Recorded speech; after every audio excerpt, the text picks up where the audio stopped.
Silakan Anda ngomong dulu ya. Nih, saya bukakan data Buka yang aja kemarin. Pak Ustadz. Eh, eh, hmm.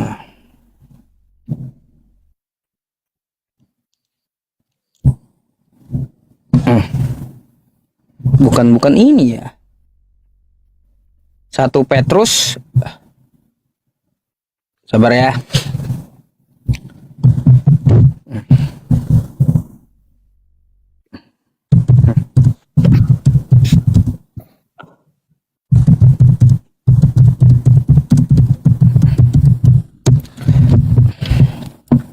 Oh, 1 Yohanes. Kirain 1 Petrus, pantas.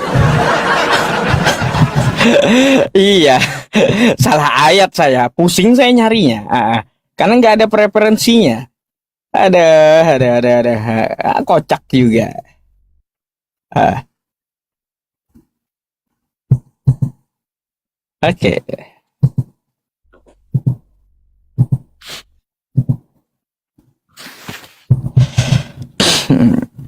Preferensi. Hmm?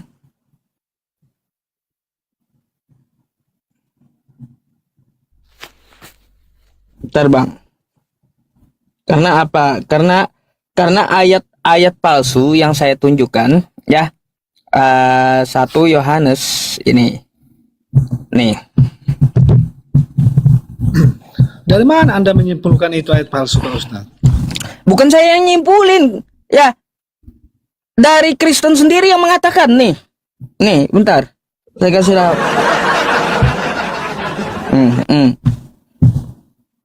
Nih ya. Nih, para pendusta mengajarkan Tuhan 3 dalam 1 pakai ayat palsu semua. Nih. Bang, ini kitab Anda ya. Ini Alkitab ya. Oke? Alkitab Sabda. Coba dia apa itu tulis di mana itu coba?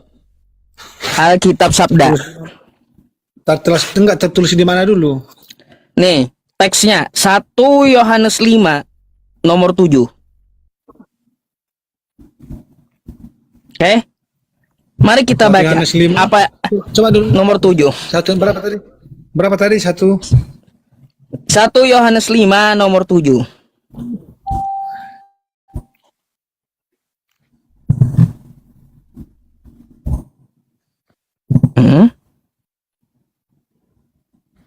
Udah? Udah, yuk. Oke. Nih, saya bacakan ya. Apa ya? Kritiknya kayak gimana nih? Ya. Bagian ayat ini tidak terdapat dalam naskah-naskah Yunani yang paling tua dan tidak pula dalam terjemahan-terjemahan kuno, bahkan tidak dalam naskah-naskah kuno ya. Naskah-naskah paling baik dari Vulgata. Bagian ini ya 1 Yohanes 5 nomor 7 sampai 8 ini kiranya adalah aslinya sebuah catatan di pinggir halaman salah satu naskah terjemah Latin yang kemudian disisipkan tuh ke dalam apa? Ke dalam naskah-naskah oleh penyalin dan akhirnya bahkan disisipkan ke dalam beberapa naskah Yunani. Karenanya bagian ini pasti tidak asli ayatnya. Gini loh. Jadi 1 Yohanes 5 nomor 7 ya, Bang ya. Sebab ada 3 yang memberikan kesaksian di dalam sorga, Bapa, Putra, Bapa, Firman dan Roh Kudus, Tritunggal, ajaran palsu. Tuh. Alkitab Anda sendiri yang mencatatkan. Gini loh Pak Ustadz. Itu bunyi Alkitab yang Anda tunjukkan sama yang di Alkitab saya beda loh. Sebab ada 3 kan? Gini, tapi di akhirnya tadi itu salah, bukan dibilang palsu. Makanya saya bilang, Oh, jadi Bang. ini Abang cari ya catatan atau tafsirannya cari. Yang saya tampilkan ini ya, nih. Nih. Yang saya tampilkan ini ya kepada Anda, coba perhatikan. Catatan kata atau frasa, tafsir atau catatan nih. Catatan dari ya 1 Yohanes 5 nomor 7. maksudnya catatan gimana? Masanya di Alkitab. Anda buka Alkitab Anda.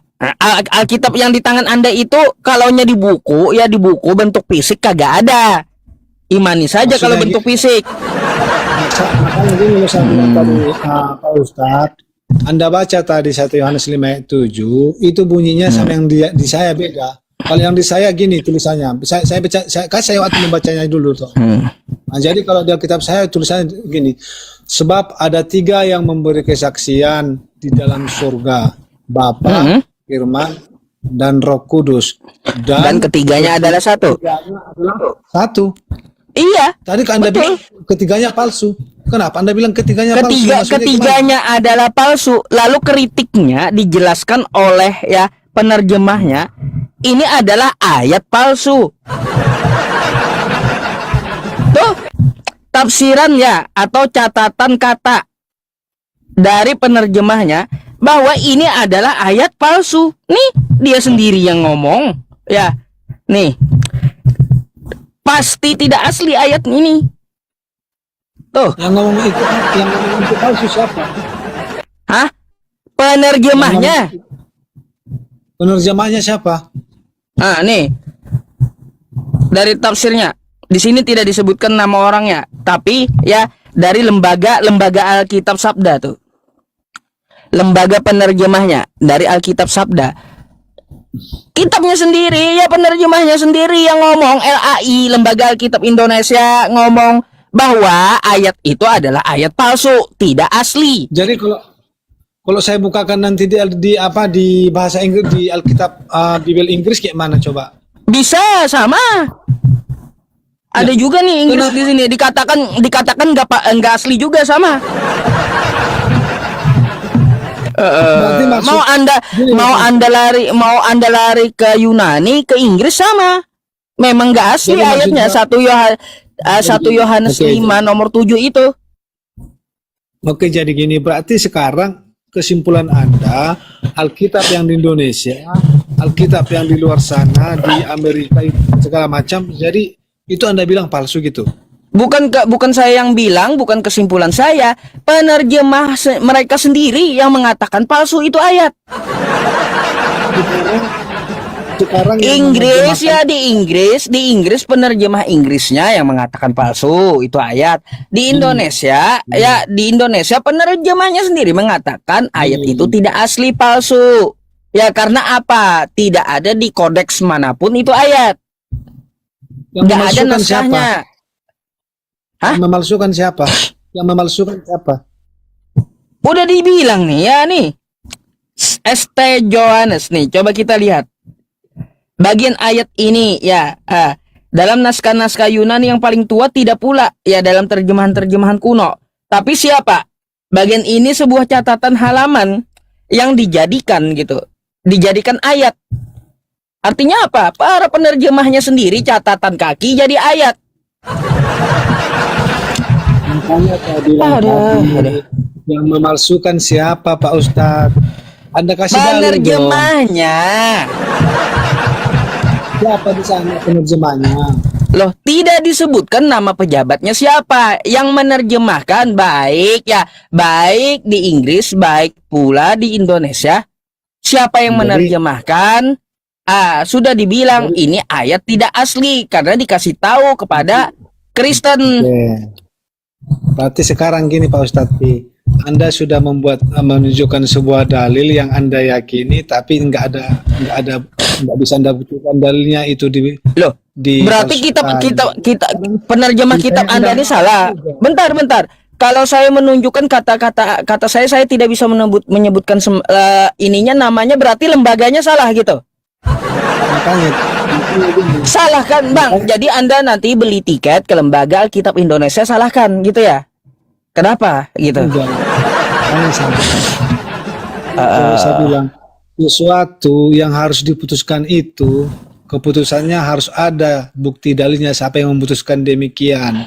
Jadi ini kembali loh kepada anda karena anda pun tadi bertanya saya demikian di mana dalilnya, di mana apanya. Nah, sekarang saya tanya balik anda itu bilang dipalsukan, yang memalsukan siapa? Siapa namanya? Yang memasukkan Lembaga Alkitab Indonesia, paham?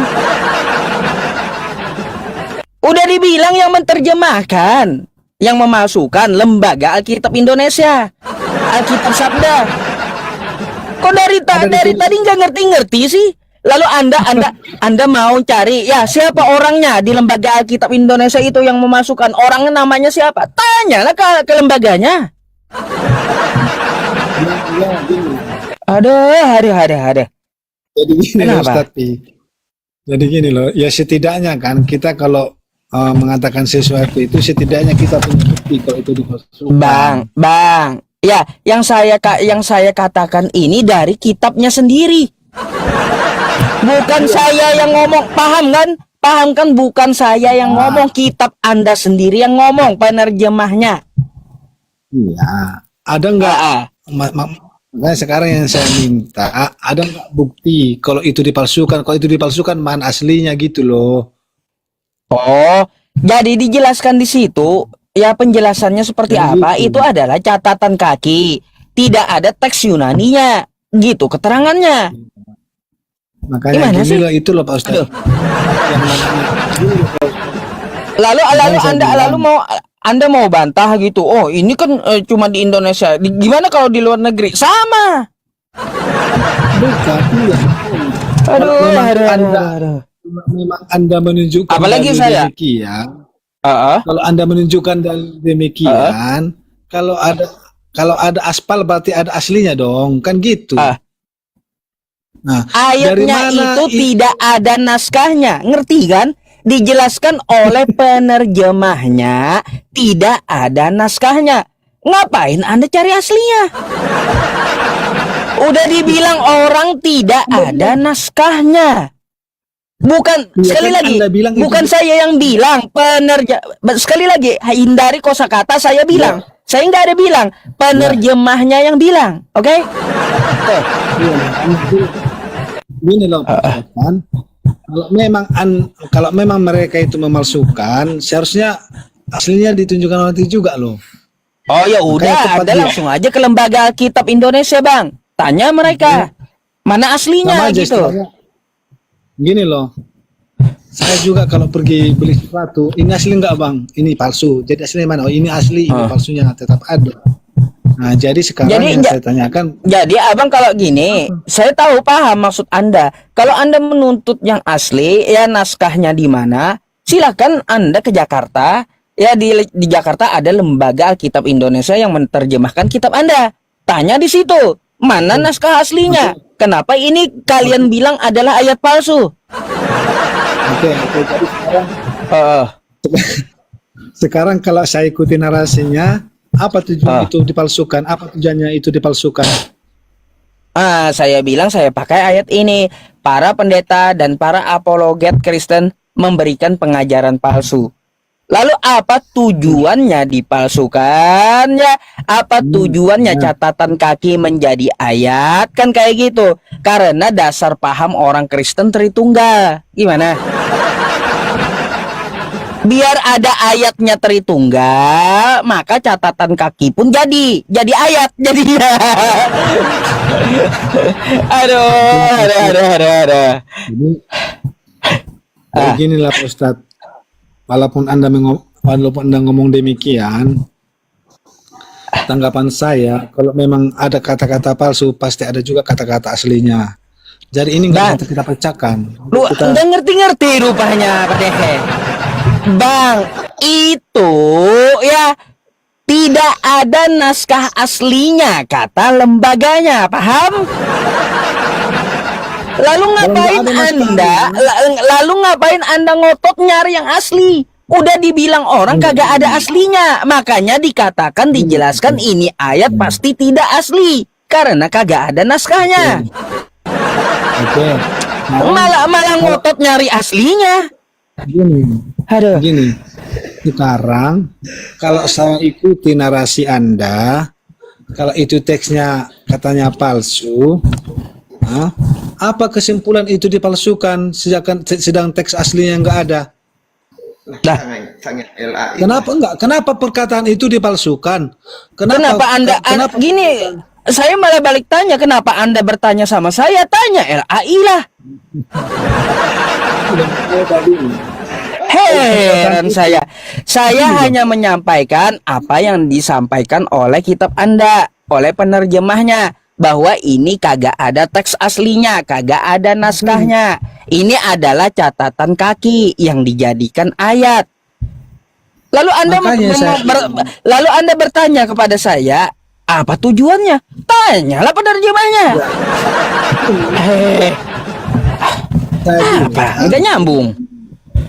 Kenapa kesimpulannya kalau tulisan itu dibilang palsu? Kenapa dibilang palsu? Kalau dibilang palsu berarti kan ada aslinya. Kenapa itu jadi dipalsukan? Itu maksud saya. Kenapa nyari yang asli pula kan tadi? Anda ini paham gak sih? Udah dibilang oleh lembaga Anda itu tidak ada yang aslinya. Dicari ya pula katanya yang aslinya mana? Berarti gini loh Pak Ustadz. Aduh. Tidak ada yang aslinya.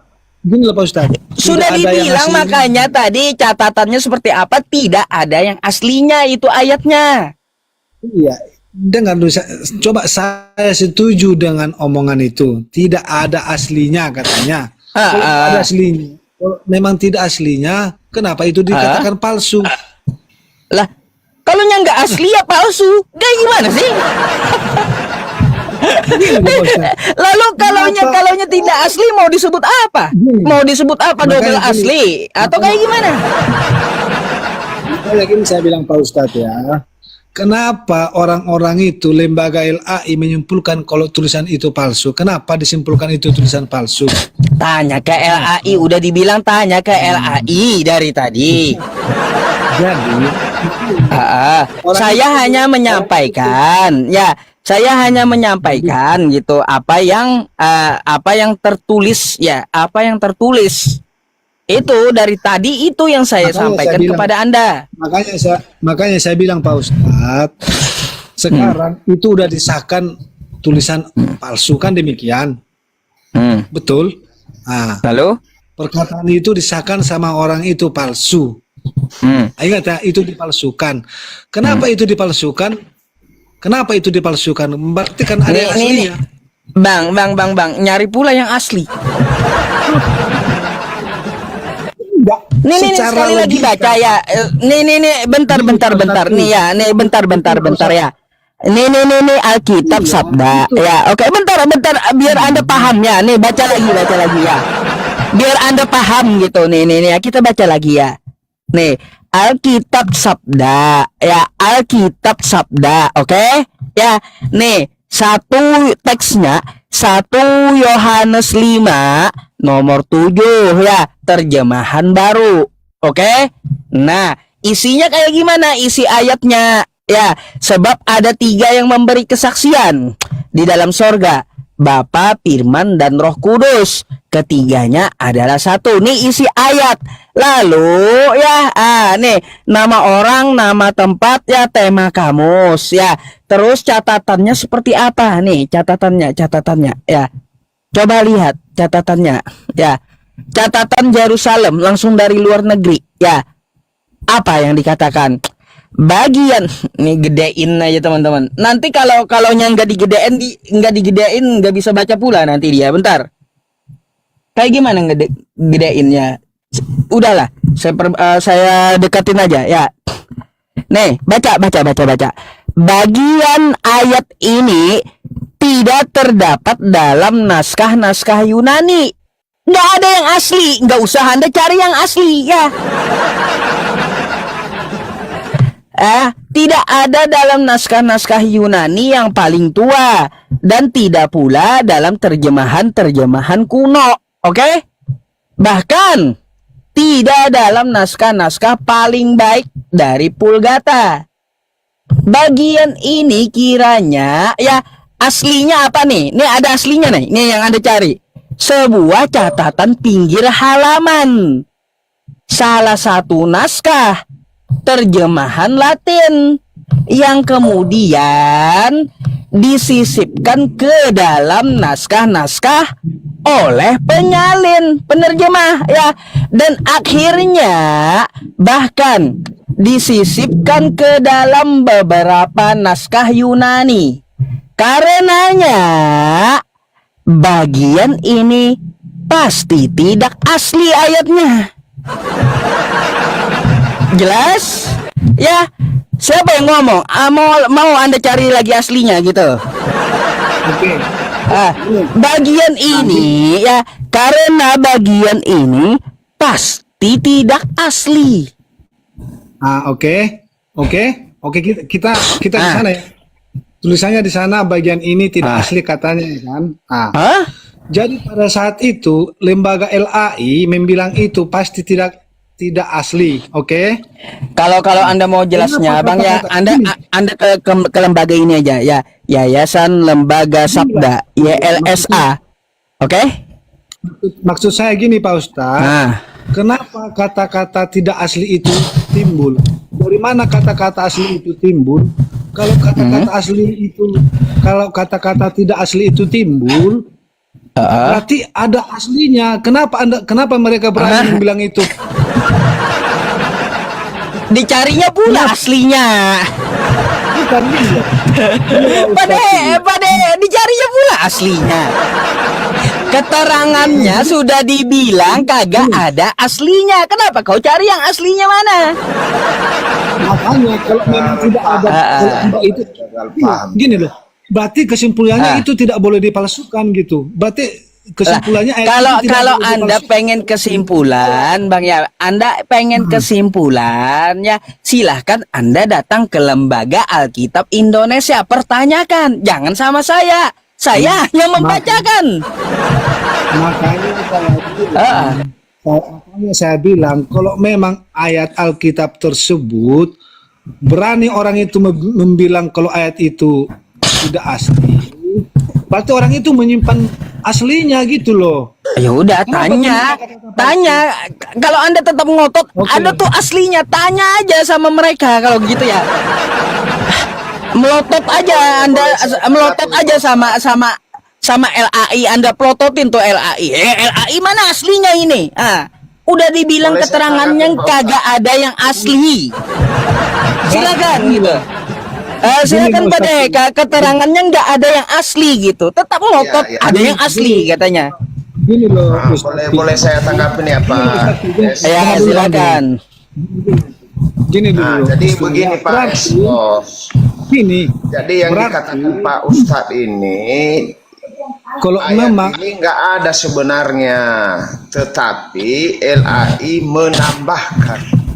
Itu artinya ditambahkan ayat yang disampaikan Pak Ustadz. Oleh karena itu mestinya kita orang Kristen kita tanya ke LAI, bukan ke Pak Ustadz. Kalau Pak Ustadz nggak tahu dia. Iya. Karena bukan dia yang kita sebagai saya hanya memberitahu gitu. Ya, saya hanya memberitahu.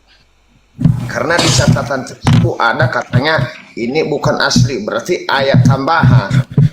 Berarti mestinya LAI itu menjelaskan ke kita kenapa bisa ada ayat tersebut. Betul tuh. Maksudnya kayak gitu. Jangan gitu. Anda ngotot nyari aslinya mana. Enggak ada aslinya. Itu Pak dari saya. Oke. Sekarang yang makanya tadi saya tanya, penerjemahan tadi itu yang buat siapa? Itu lembaga LAI juga? Ya udah, iya lembaganya, lembaga YSLA tadi. SLA. Jadi ya di sini kita yang bingung. Di sini. Untuk apa lagi mereka mengkritik itu? Mereka sendiri yang buat. Seharusnya nggak usah lagi mereka yang buat, lalu mereka yang mengatakan bukan asli, lalu jemaat yang bingung. Nah, itu dia. Jadi di sini kita yakin itu cuma karang-karangan semata. Tidak mungkin kita berbuat, kita yang mendakwa lagi. Kan itu udah aneh. Kita yang membuat, kita yang mendakwa. Iya. Bagaimana coba? Lah mereka yang berbuat. Nah, Kita yang tuh, berbuat. tuh. Nah, jadi kalau dalam logika saya itu tidak masuk. Kenapa orang yang mereka yang membuat, mereka pula yang mendakwa? Kan nggak logis kan kalau begitu. Ya mungkin gini, ya. Ini kalau pandangan saya ya, mereka ya membuat seperti itu, memberikan keterangan agar umat Kristen tahu gitu. Tahu bahwa ayat ini ya memang tidak asli, aslinya dari catatan kaki, nggak ada naskahnya. Tujuan orang baik bahwa ayat ini palsu. Kenapa dimuat ayat tersebut? Kenapa ditambahi? Kalau bukan untuk didengarkan oleh manusia. Ya udah. Kalau gitu tanya LAI aja kalau mau lengkap.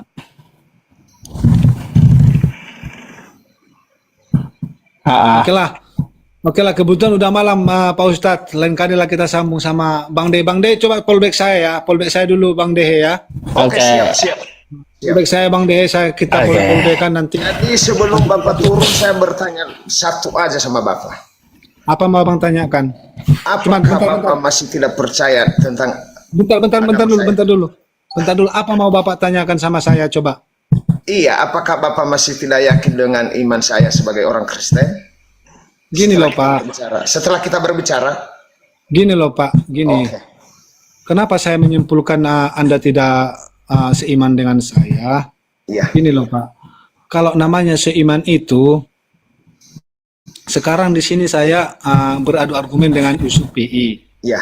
Nah, jadi pertanyaan dari Yusuf PI tadi, yang kalau menurut saya bisa saya bilang itu pertanyaan tidak masuk akal. Kenapa demikian?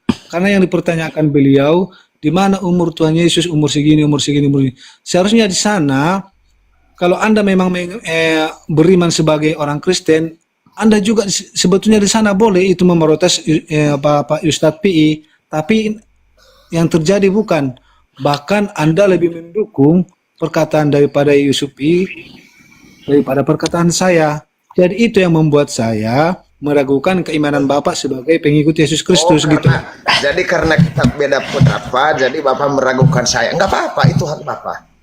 Nah, itulah penilaian dari saya Pak ya. Oke. Jadi makanya saya bilang Pak, callback saya Pak, nanti saya Bapak saya callback balik. Ini mohon maaf Pak, Bapak tinggal di mana ini? Kalau boleh kenal lebih. Oke, saya di daerah Dairi Sumatera Utara. Oh, Sumatera. Sumut. Saya orang Nias. Orang Nias saya. Iya, saya tahu tadi dari tulisan baru itu saya sudah tahu Bapak orang Nah, Nias. kenapa Bapak ragu lagi dengan iman saya? Gini loh Pak. Cuman Pak Yusuf PI ini, beliau ini sangat baik. Jadi saya hargai beliau walaupun kami beda keyakinan. Iya gini loh Pak, loh Pak. Kenapa tanggapan saya sekarang kayak gini? Kalau memang Anda mau mencari jalan kebenaran yang sesungguhnya, Anda bilang tadi di Kristen saya tidak mengetahui detail tentang kehidupan Yesus Kristus mulai dari umur sekian sampai sekian. Ya, betul. Jadi saran saya Pak, kalau memang Anda ingin membutuhkan riwayat Tuhan Yesus waktu lahir umur setahun sampai umur dia melayani, lebih tepatnya Bapak ke room apologet. Kalau itu menurut saya, Iya, kalau iya. memang Bapak cari. Tapi kalau memang Bapak istilahnya mau ada lain-lain di pikiran Bapak, entah mau pindah, itu terserah Bapak, itu hak Bapak ya, karena agama itu tidak bisa dipaksa loh. Mungkin Jadi kalau kita bertanya dan kritis agama kita sendiri itu mau pindah. Kenapa cepat Belum tentu lah. Iya, belum Ya gini, ya. tentu. Belum tentu. Iman saya ini sudah kuat. Belum Secara tentu. gini Memang loh, Bang. anggapan orang demikian karena orang-orang Kristen ini jarang sekali yang kritis terhadap Bibelnya. Tapi saya adalah memang dari zaman dulu, dari saya Gini kecil. loh, Bang Dehe. Bang Dehe, saya mau tanyakan, Bapak alirannya gerejanya apa? Kalau di Medan HKBP, kalau di Nias BNKP, abang saya pendeta di Siantar BNKP. Jadi udah pernah diskusi sama abang Anda sendiri? Sudah, dan jawabannya nggak ada. Saya sudah diskusi dengan abang saya, baru saya berani ini. Contohnya, saya kasih contoh ya, maaf ya Pak Ustaz, saya kasih contoh sedikit. Nah, silakan. Contohnya di orang Kristen bahwa tidak boleh berpoligami, tetapi dalam Alkitab tidak tertulis demikian. Yang ada tertulis di Alkitab adalah apa yang telah dipersatukan oleh Tuhan tidak boleh dipisahkan oleh manusia. Itu adalah mengenai perceraian. Itu jadi, contohnya, Bos. Nah, jadi terus? Iya, itu juga kitab-kitab yang tidak Enggak, begitu. gini loh. Kalau poligami itu kayak mana sebenarnya? Sepengetahuan Bang De itu poligami itu kayak mana? Kalau Beristri saya lebih dari tentang satu. itu, lebih dari satu Ya istrinya. udah, makanya di sana kan udah dibantah sama ayat Alkitab. Di mana itu, Tuan? Demikianlah mereka bukan lagi dua melainkan satu. Betul. Apa yang dipersatukan oleh Allah tidak boleh diceraikan manusia. Itu kalau menikah lagi tidak diceraikan.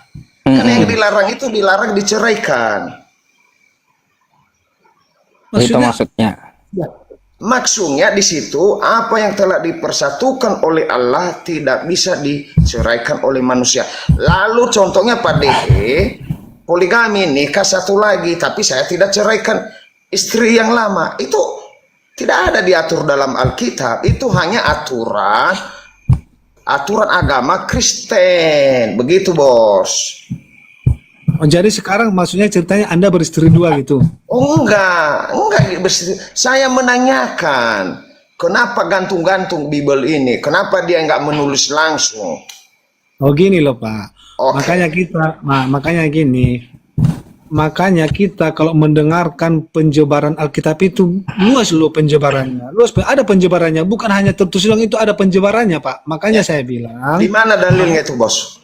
aduh, kalau masalah penjabaran itu nggak ada dalil-dalil loh. Oh, asumsi. Ya. Itu yang nggak bisa diterima, saya asumsi. Kalau nggak ada ayat, nah di situ masalah tuh. Jadi kesimpulan Bang Dea sekarang, kalau istilahnya kita udah menikah karena tidak ada larangan untuk berpoligami, jadi bisa berpoligami gitu. Menurut saya bisa, tapi saya tidak berpoligami. Oh gitu ya. Iya, karena tidak ditulis di dalam Alkitab, tidak ditulis. Bukan berarti Pak Dehe bela Islam, bukan. Nah, gitu. Catat dulu gitu. Saya itu bicara sesuai data. Saya tidak bela Islam, saya tidak. Jadi saya tanya gini Bang.